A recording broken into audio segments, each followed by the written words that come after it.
a lot of saturation in car share, margins are compressing. You have to respect it, otherwise like life becomes a big nightmare. You need someone who has been there before that can serve as sort of your board of directors. Hello and welcome back to Car Rental University. I am your host, Alex Withrow. Today we're going to talk about what are 5 mistakes you want to avoid in 2024 should you get into car sharing. Before I get into that, click below, grab the 5 things you must do before starting a car rental business. That also includes the car share growth guide, which gives you a city by city breakdown of which car share platform is strongest in your area. Lots of great information for you. Number 1, do not get over leveraged on a loan. If you are paying more than $500 on a car on financing or leasing, whatever, per month, I know that like financing is very tough these days. I know it's a lot more expensive. This is getting tougher and tougher as time goes on. When I was first in this business back in 2016, the lending rules were like way easier. I would say now this is much tougher. However,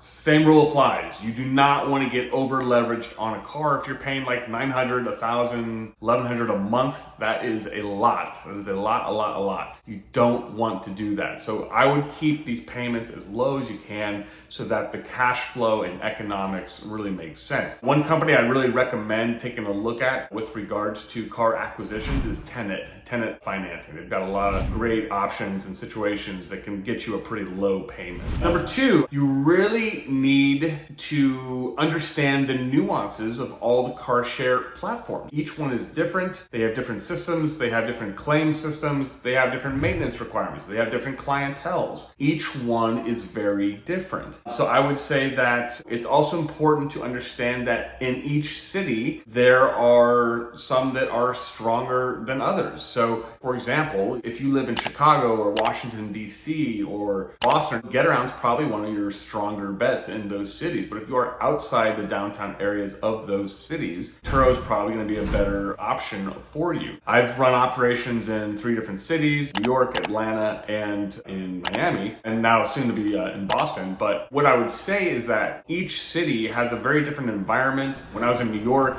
private rentals was definitely the way to go. I was able to get a lot of Uber drivers into cars. But when I was in Atlanta, I mean, Getaround was much better in Atlanta. So I really did very well with Getaround in Atlanta. In Miami, Getaround barely exists. And this is much more of a Turo type. When you download the car share growth guide in the link in my description, it gives you a layout of which car share platforms are strongest by zip code in these major cities. So I would definitely recommend taking a look at that. That'll help a lot. Number 3, if you are going to do private rental agreements, you really need to respect this system and process. Really take the time to understand it and learn it. When things go wrong in private rental agreements, they go really wrong. And so people who I see get into private rentals and are fairly new to car rentals, you have to respect it. Otherwise, like life becomes a big nightmare. This is what happened to me in my first year of doing rentals. Nobody knew anything about car sharing and rideshare rentals back then. So I was kind of learning this by myself. But my point being is that you really have to respect the process and really understand the whole system, insurance,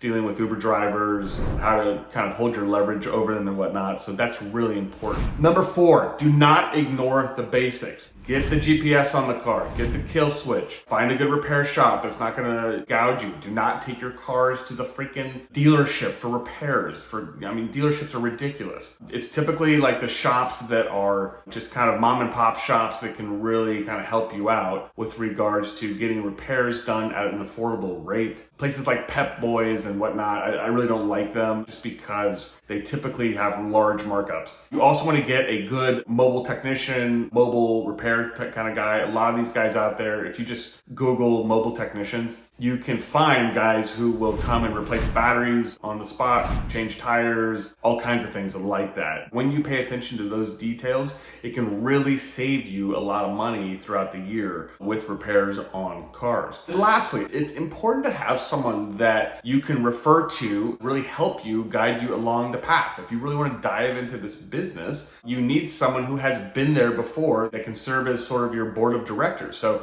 that can be me. You can certainly book time to talk with me. You can be a part of our host chat on Telegram. There's lots of great information in there. It's very affordable as well. Or somebody else, whoever you feel most comfortable with.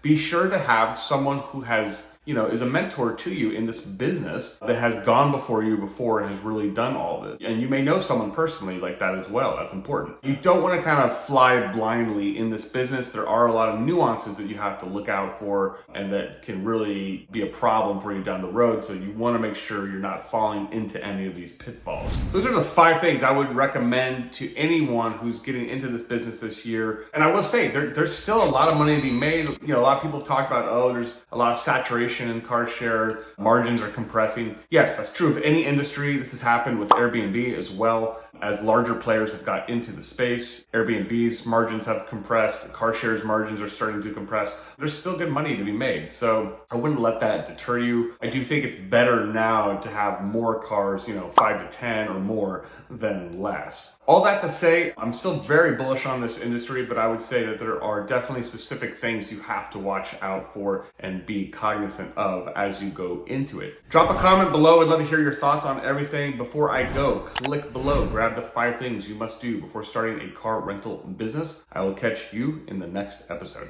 Thank you.